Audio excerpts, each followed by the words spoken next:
I'm not a lawyer, but let's get into day 91 of the YSL RICO trial. Kenneth Copeland, aka Woody, is still on the stand, and it went as good as you would imagine. I guess. I said it, I guess. I don't know no dates. If that's what it say. But I need a break, young. Say again? I need a break. You need your restroom? No, I need a break, like. Sir, it's not time for us to take a break at this point. Well, okay. I told Detective Thorpe whatever he said, I told him. So can you start asking me what I supposed to told Detective Thorpe? Because I'm telling you now, if he said that I said anything about anything, I'm telling you, more likely I probably did. If you know something about me, I don't keep up with the time or the days. I just go with the flow. If Thorpe said I said it, I said it. If Thorpe said I said it, I said it. If Thorpe said I said it, I said it. If he said I did, I did. Yes. When you just said yes, you kind of shrugged your shoulders. Why did you do that? Because they my shoulders. You asking me about, I don't know how to answer these questions. I don't really, a lot of this stuff you talk about, like, these questions you asking me, like, you discombobulated me up here. Yes. What do you remember telling Kel? Yes. So you told Kel yes? Yes. Let me ask you this. Are you just saying yes now to speed up your questioning? Most definitely. I know I ain't complete school, but I think I'm speaking proper English. I told you, I don't recall nothing I said to no police. You keep sitting right here asking me the same question over and over. I'm tired of it. I'm drained. I think I said it loud and clear. So again, will you just answer the question, then we can move the process along? You keep asking. Okay, yes. I don't recall any conversation with Detective Thorpe. I'm saying you can slow it down, but I'm going to keep asking you these questions. I don't recall. All right? I don't recall. All right. That's it. I don't recall. Okay. Can you explain to me what I don't recall mean? Don't it mean I don't remember, right? If that's what it said. Do you recall telling that to Detective Gaither? She asked me about this reporter right here. I'm going to say, yep, she's sitting outside me with white tennis shoes on. Don't you got on white tennis shoes? She got on Chucks. Right, and they white, right? What color your shoes is? Okay. She got on Chucks. What color your shoes is? She said they white. Right, so you're telling the truth then. Well, it depends. If they would ask me about President Trump, I would have had a story about Trump. If they would ask me about you, I would have had a story about you. Whatever to convince them that I ain't do nothing, it wasn't me. That's what my intention was. So you're asking me about interviews, and I keep telling you, you keep asking me step by step. So despite some of the chaos, Ms. Hylton is able to put together some kind of story in front of the jury. A little setup and context before we get into this. Donovan Thomas Jr. was unalived on January 10th, 2015. The very next day, January 11th, Kenneth Copeland goes up to the police station because people were saying that he was responsible for Donovan's death. So throughout Copeland's testimony, ADA Hylton is referencing the interview that he had with Detective Thorpe on January 11th, 2015. I want you to go back to that day before Donovan Thomas got killed. I want you to tell the jury what you remember about the day that Donovan Thomas got killed. I remember getting a call saying that I killed Nut. And people saying that, am I okay? They saying I killed Nut. Before you got a phone call, can you tell the jurors where you were that morning before you got the phone call saying that I killed Nut? I was at my girl's house. Let me ask you, what's your girlfriend's name? I'm single. Do I have to answer that? Deshaun? When you were at her house, were you there by yourself? I was asleep. At some point, did you wake up? I had to. I'm here today. I came out the house, I guess. I went out the door. All right. Where did you go? To my neighborhood. I think I drove. Picked the D up. Okay. Just him and Shannon. Where did you all go? I blinked out after that. Because they were saying that I got phone calls saying that I did something. Do you remember who called you? Hylton. I just know he said, he asked me what I got going on, or if I heard what happened, or I don't know what he said. I just know he said that people saying that I killed Nut. Now let me ask you this: did you kill Nut? Did you kill Nut? No. Who is Kell? Who? Be more specific. I know a lot of people named Kell. Do you know someone who goes by the name of Shell Kell? I don't know him, but I know who you're talking about. Okay. Remember, Shell Kell is related to Donovan Thomas Jr. They aren't directly related, but they have a brother that they share. And back in 2015, did you and Shell Kell have any issues? If he's still here, then no. Is Shell Kell related to Nut? I guess. When did your issues with Shell Kell begin? I don't know. If I had a problem with Shell Kell, I'm going to leave it at that. When did those problems begin with you and Shell Kell? I don't know. What were the problems that you had with Shell Kell?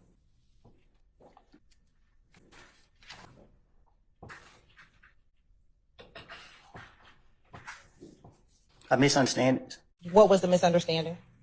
I don't know. Did you and him get into a fight at Club Crucial on the Monday before Donovan Thomas' death? I did not get into a fight with them. They put their hands on me. What happened when they put their hands on you? They ran out the club. Who is they? I don't know. Do you recall in the same January 11, 2015 interview telling Detective Thorpe that you went to Club Crucial, you pulled out your money, you were flashing your money to all the girls. When you get off the stage, you were flashing money, and Kell and his whole crew walked up on me. And that Kell didn't say anything. You asked him, "What's up, bro?" And then he began asking you about Thug. After you told Kell that Thug was in the club, Kell took his necklace and put it inside of his shirt. You then put your money inside of your pocket. Yes. Do you remember what happened after you put your money inside of your pocket? They jumped on me. I didn't see no. I knew I was surrounded by a lot of people. I mean, I don't know if he hit me. I don't remember if it was him who hit me. Somebody hit me, and when whoever hit me. Do you remember telling Detective Thorpe that Kell punched you in the back of your head? He probably did. So he punched you in the back of the head. Then they pushed me to the ground. He tried to go in my pocket and take my money, but I hold on to my money. The other guy punched me all in the face, but I didn't care. I was holding on to the money. After they were punching you on the ground, do you remember if you ever got up? Clearly. What did you do after you got up? You laughed. What do you remember about after you got up? I had a knot on my face. I was real mad. Somebody was going to pay for their knot. Okay. So then what happened? I went home. Did you go outside of the club right after you got off the ground?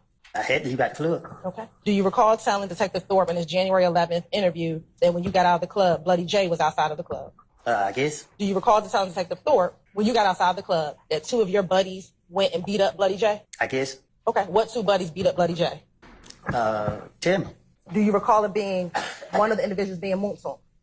Yes, I guess. I was mad. I had a knot on my head. Tell the jury what happened at the Cascade Skating Ring before this fight at Club Crucial. Popping in to say, if you're not following, 88 Hylton is using Kenneth Copeland's January 2015 interview to lay out what she says is the escalation of events that led up to Donovan Thomas's unaliving. What happened at Cascade? Nothing happened at the skating ring? Yes. Nothing. Do you recall speaking with Kell at the skating ring? That's what I told Detective Thorpe. You said to Kell, "Hey, let me holler at you." Not if you put no knot on my head. This is before he put the knot on your head. I guess. Do you remember speaking to Shell Kell? Period. We ain't no speak. We wasn't on speaking term. If I was somewhere around Shell Kell, I don't think we would be talking. Did you also tell Detective Thorpe that as we talked, we said it was over? So it was like, we're over. We ain't beefing no more. If I would have any chance to be around Shell Kell at any point, I would not been talking to him. I understand what you're saying today. I'm asking you what you told Detective Thorpe. And I told you that if I told Detective Thorpe anything, and he said I said it, then I probably did. That you then called Thug on FaceTime for Kell and Thug to speak with each other. When he checked my phone record, did he see that call? Me and Shell Kell ain't gonna talk. Let me ask you, did you have any issues with Nut? Why'd you chuckle? I don't know. I don't think I did. Did you tell the police that the only person you had a problem with was Kell? Yes. After the murder of Donovan Thomas, did you try to call Bloody J? What I'm trying to call Bloody J for? I'm not you, so why I'm saying, you know what I supposed to say? To tell them that you did not kill Donovan Thomas. I ain't doing no calling nobody. This is what I remember from talking to Detective Thorpe. I walked in the homicide building. He says, "Hey man, I still got a bite on the street. You came in here? I don't think you did it." That's how they went to me. So you asked me these questions. I don't remember having a conversation with him, so I ain't saying I didn't. If you saying he said I did have this conversation with him, then I did. But I don't remember him. I don't remember these. Now, in that interview, did you give Detective Thorpe the reason why you thought Kell was beefing with you? I probably did. That this is all about you not being down with it no more and being down with the gang anymore? Yes. That is also because they now think that you're with Thug and that you're claiming YSL? Yes. Sitting here now, was the beef because you were no longer down with them and you were down with YSL? Yes, I guess. Do you recall why people wanted to kill you and Thug? Yes. Why was that? Why was what? Why did people want to kill you and Thug? Oh. I said that? Did you remember telling Detective Thorpe that Nut was somebody that you could talk to? I don't know nothing about all that. Do you recall being concerned that it was a whole gang after you? You talking to me? Yes, sir. Not even a little bit. Did you and Nut ever talk about Kell and your issues with Kell? I don't think me and Nut would have been talking. Now, earlier I asked you about a Camaro following you inside of your apartment complex the night that Nut was killed. If a red Camaro followed me and I noticed it, I wasn't going to let it. I don't remember. During lunch, Brian Steele gets up and asks for a mistrial because he says the state is intimidating and coercing the witness. I don't know why a sitting witness under oath is in a room with prosecutors during breaks, mornings, afternoons. It's totally inappropriate. So I believe that he is being led on a tether by the prosecutors, and it is coercion. I have no interest other than I'm a referee. Well, you're the referee who spoke with the witness without my presence. Mr. Steele, we're not gonna get into that right now. Well, okay? my point is, how is he being treated here? And why is this going on? What an unfair trial for Mr. Williams. Think about it. If you were accused, Your Honor, and the judge met with this witness, with the prosecutor, and you sat next to me and Mr. Adams, you would say to us, what kind of case is this? Now he's being surrounded with all this law enforcement. My point is, Your Honor, we're going to object at this. I'm not going to be interrupted. Mr. Steele, hold on. Mr. Steele? Yes, sir. What? Okay. Did he just say what? Okay. Why do I have to bring it up? You should be bringing it up. This is crazy. This is like communist Russia. Communist Russia? Mr. Williams is having the worst trial. Like I told you, this trial's gone a long time. There's a lot of wear and tear, but everybody's got to rise above and be a professional advocate. That's what the system demands of you. I'm not worn or torn. Your Honor, I just ask that the court strike the portions of Mr. Steele's whatever that was to the court. Your Honor, regarding Mr. Steele's assertions of our interactions with Mr. Copeland, we have not treated Mr. Copeland any different than we would treat any of our other witnesses in the state of Georgia. He is our witness. If he wants to be around us, he can. If he chooses not to, he doesn't have to be. I don't think Mr. Steele, let me just make sure. Are you again moving for mistrial, or did you make within your statement, did you ask the court for a mistrial? Yes. I'm going to deny that motion. So the motion for a mistrial is denied. And then some of the defense attorneys tell the judge that yesterday they saw a man dressed in black and staring down Kenneth Copeland. I just want to put on the record that based upon my vantage point in the courtroom, I have a unique place where I'm able to see the jury, I'm able to see the witness, and I'm also able to see to the vestibule out here. And I observe a very large individual standing outside of that door, those two doors, staring at the witness during his testimony. I know it's a large individual too. There's plenty of large individuals. They're law enforcement, or we don't know, but well, who is it? What's their name? But I have the same or better vantage. I have the same or better vantage than you do. And unless you can tell me who specifically was standing out there, as you say, and Mr. Steele said, looking at our witness, Mr. Copeland, then I don't see that. Okay. I saw the same thing that Mr. Matthews saw yesterday. A large individual. How did you see him? Your back's to the door. Are you questioning whether I saw him or not? I'm asking how you saw it. Okay. All right. So I just want to add that is what I saw. I don't know his name. I don't know if it was law enforcement. I believe it was. I have not seen any other individual with law enforcement do that to that witness or any other witness during the course of the trial. Okay. Thank you. Thank you. Your Honor, just so that the record is clear, could they give more detail, because there's no member of the state that fits that. Yeah, I don't need. He was a gentleman yesterday dressed in black or dark clothing. That's what I saw. I've noticed over the course of the last number of weeks and months, quite frankly, and I'd like the court to either remind the state, or maybe because it could be inadvertent, but maybe they can take note themselves of the fact that sometimes their facial expressions, their reactions, their statements to each other, their conversations to each other are done so close in the presence of the jury that it can't help but impact the jury. There was one time last week where Ms. Hylton was attempting to introduce a document, and there was some frustration because there's an objection, and Ms. Love reached over and says, and I could hear it from over there, just show them the original. Just show them the original. Yeah, there's not a lot of room, and I wish you'd have brought this up earlier, but I certainly agree with that. I'd advise all counsel to just be mindful of their reactions. Lunch is over, and Woody is back on the stand. Now, earlier I asked if you remember that if Deshaun went to the movies. Did you tell me that you do not recall if Deshaun went to the movies that night? I never even heard of whoever you mentioned it. Deshaun, your girlfriend at the time. I never dated no girl named that. You never dated a girl named Deshaun? Never dated a girl named Deshaun. Desha? My baby mom name's Deshaun. Okay, so it's Deshaun, not Deshaun.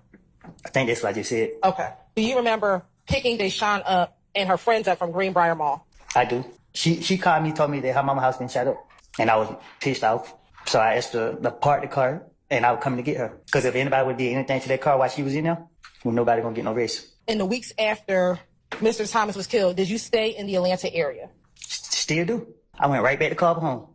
Did you ever go to Miami? Yes. My baby mom and my daughter. We drove. You said who paid for the hotel? Yes, you said you did not pay for it. Yeah, I didn't pay for it. So who paid for it? I guess Young Thug. Yeah, I don't know. I can't say who paid for it. Everybody was screaming my name. A lot of stuff was going on. Homicide detective Thorpe, it was after me. And you know what I mean, my probation officer, I remember talking to her about it because I had to go see her after I left from being questioned from that. And then I was told I need to lay low. And I asked for permission to leave, and she gave me permission to leave. I asked him, could he help me? You know what I mean? Because everybody's saying my name. And he just like, I get back with you. And I don't know. You asked me to be honest. I can't say if he paid for something if I didn't see him pay for it or didn't. If he paid for it, I would say he did if I know he did it. Was there anyone else in Miami besides you, your daughter, and Deshaun? His family. Whose family? Young Thug. Was Shannon in Miami? Shannon Liddy. Little D from Cleveland or Little D your son? He's not my son. I know he's not your son, but that's what you said. You say he's like my son. Which Little D are we talking about? The one that's like my son. Okay. Well, let me ask you, did you eventually come back to Atlanta from Miami?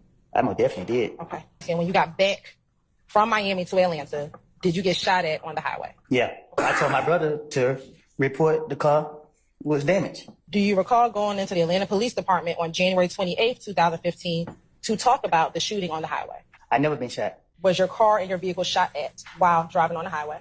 Well, I'm driving and I heard some piping, pop, pop, pop. But I ain't think nothing of it. No, I was on the expressway riding. The expressway in Atlanta. Which one? The one in Atlanta. Yeah, I turned the radio down to see was I tripping. Bullets hit my car. Do you remember happening after that? I got pissed off. Started the car and got out. Then I went home. Why didn't you call the police? Gotta get my lick back. You want to get your lick back? I don't know why I didn't call the police. Okay, but what did you just say? You want to get your lick back? Ask and answer. Let's stay in that question. Was your brother in the car with you when it was getting shot at? Nope. So why did you have your brother call the police and not you? Because it was his car. Did the shooting happen to you? The shooting happened to the car. Okay, while you were in it? The car was shot, not me. While you were in the car was shot? The car was shot, not me. During this interview, did you ever tell Investigator Gaither and Investigator Dennis about the beef between you and Kell? Kenneth Copeland had about 6 police interviews. So this other interview that ADA Hylton is referencing is one he did with Detective Gaither. Probably whatever I could to convince them to make them believe. And so were you telling them the truth? I got a very difficult time telling the truth to investigators if I feel they are after me. Did you tell them that even when you went to Crucial, you never fought with Kell except for one time? Me and him never fought. I told you he put his hand on me. Did you tell Detective Gaither, fuck yeah, but we never fought? We never fought, not one time. Why I say fuck yeah for? Do you recall telling detectives that initially it was just about y'all throwing money and you throw money on them and they throwing money back on you? That's what the beef initially was all about. Yes. Kell being upset that you hung with Boo. Yes. Okay. Why was he upset that you hung with Boo? I didn't ask him. I don't recall having a conversation with Kell. Me and him would never have a conversation together. Do you recall telling Detective Gaither in a little more detail that you walked up and you tried to dap up Kell, but he did not grab your hand? I'm not walking up, down nobody up. Okay, let me make myself clear, right? Because you keep asking me about things I don't told investigators in the past. So much was going on. My name was on everything. The police kept coming to grab me. Every time they grabbed me, I had a different story for them. I know 100% facts, and I'm telling you now, I was not truthful. I was saying whatever they wanted me to say. I was saying whatever I could come up with. I was trying my best to convince them that I didn't do nothing, that I'm an innocent person, and that people put their hands on me. And one of the interviews, they was locking me up, and my child's birthday was coming up. And when they got me, I said, listen, man, whatever y'all want me to say, I would tell you right now. Just tell me what to say, and I would say it. Tell me what y'all want to know, and I would tell you. This is what I did.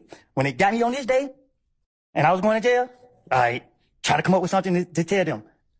That's why I can't tell you what I said. I was making it up. What benefit would it be for you to lie to the police if you were trying not to be in trouble? I was hoping to convince them so they could let me go. But they don't know that I'm lying. Well, they didn't let you go immediately, did they? Sometimes they let me go. Right. But when the time they let me go, I thought I was smarter than them. Did the detective say that they had to fact check what you said before they let you go? And you know, in some situations. Right. And so what benefit would it be to lie if they told you that they had to fact check it? Oh, it wasn't no benefit because what they did was they picked and choose what they wanted to take from me, and they still left me in jail, so they came back and beat me in the butt. I know Detective Gaither she got somebody against me. She making her business to try to get me. So anytime that she trying to question me, I'm going to spin her every chance I get. Did you ever observe Thug and Nut together? I never saw those two together. So how were you able to tell Detective Gaither that Nut and Thug was cool? Because they're questioning me and I'm trying to get them off of me. And Did you also tell Gaither in another interview that Nut and Thug had problems? see, you saying it right there and there. I remember people coming to me, telling me things that was making me think people was getting in my head and making me believe things. And I started being paranoid, thinking stuff. Actually, you not wanting to tell Detective Gaither who shot you because you were afraid of being put in the paperwork and snitching. Do you recall that? It ain't about being afraid of being paperwork or nothing. You feel me? Like, it's not. But if I had to be in paperwork, I'm still gonna be the same person. At one point, the police were targeting me so much that I was turning against everybody. I was thinking everybody was out to get me. So when the investigators started asking me questions, whoever they started asking me questions was, they started becoming a problem with me because I started thinking that everybody was out to me. So I can't tell you what I said to Investigator Gaither, Dennis, or any other investigator that questioned me. I was in a messed up state of mind, and you asked me about questions that I was supposed to be asked back then. That if I say something, you're gonna say, "Oh, I might impeach him," or whatever the word is you use. When I don't know, I can't answer that. What happened the day that you, your child, and your child's mother was shot at? My daughter, she was crying. She wouldn't stop crying. So we take her to the hospital. We came out the door. I seen the car sitting at the stop sign. I had a gun. The car, they came my way. I stood in the middle of the street. They rolled up on the side of me. They let the window down and they tried to shoot me. Where was your baby at when they fired off those shots? It happened so fast, I can't remember if I put it in the car or if I had it in my hand. I told my baby mama to get down. I got them up off of us. I shot back. I kept shooting. I made them crash. I grabbed my baby and my baby mama and I ran them back in the house. She left the keys. We couldn't get in the door, so the neighbors let us in. Once they crashed, did they ever try to shoot at you all anymore? I started shooting again. I kept shooting. Did they eventually leave? They had no choice. Yeah, the police caught me before I could leave. I think I told them somebody else shot back. He asked me something. I lied and said somebody else was shooting. And then when Gaither came, I knew that she was going. I couldn't come up with the name that I said was shooting back was a name that Gaither knew I was going. She knew I was lying about. So when she came, I went ahead and admitted that it was me who was shooting because I knew that I couldn't lie on I couldn't put it on the name that I tried to say. So when they let me go, they wanted the gun. I told them I'd get them the gun once they let me go. And they went for it. They let me go. And 24 hours later, they had the whole SWAT team at my house. Did you ever give them the gun that you used? No. Okay. Why not? What I look like. Whose gun was it? Clearly mine. Do you recall telling detective that it wasn't your gun? I probably did. Do you know whose gun you said it was? I can't recall. Do you recall telling that it was Shannon's gun? No, I don't recall what I told him. When I came out the neighbor house to try to get the door key, I looked over, I ain't seen no police. When I walked out the door, the SWAT team was already right there. And when they got me right there, it was some investigator right there talking to me. But when he looked and seen who I was, he called somebody. Then they went jumping out the sky, coming out the bushes, every which way. They questioned me right there. I don't know who it was. They questioned me. Before I got to the police department, I think Gaither pulled up at the house. I think somebody pulled up at the house that knew who I was. And they kept somebody to tell who. And I couldn't come up with no tape that they didn't know. Okay. I wasn't gonna lie on nobody. Like, I wasn't trying to lie on nobody and get them locked up at that time. So I'm just like, I can't lie on any nigga right now. So I went ahead and said it was me shooting. Were you ever arrested for shooting at the car? Yeah, I most definitely was arrested the next day. I was false arrested. They locked me up for not doing community service when I never had community service to do. Y'all held me in jail for 3 weeks for no reason. And that was because I didn't get a police their gun. That's what y'all did to me. Okay, but were you arrested for the probation of not doing community service? My probation officer told me she didn't put a warrant out on me and told me that there was something that had nothing to do with her. She couldn't speak on it. So I don't know. I felt I went to jail for trying to protect me and my family. Woo, child. He's not even done. He comes back for day 92.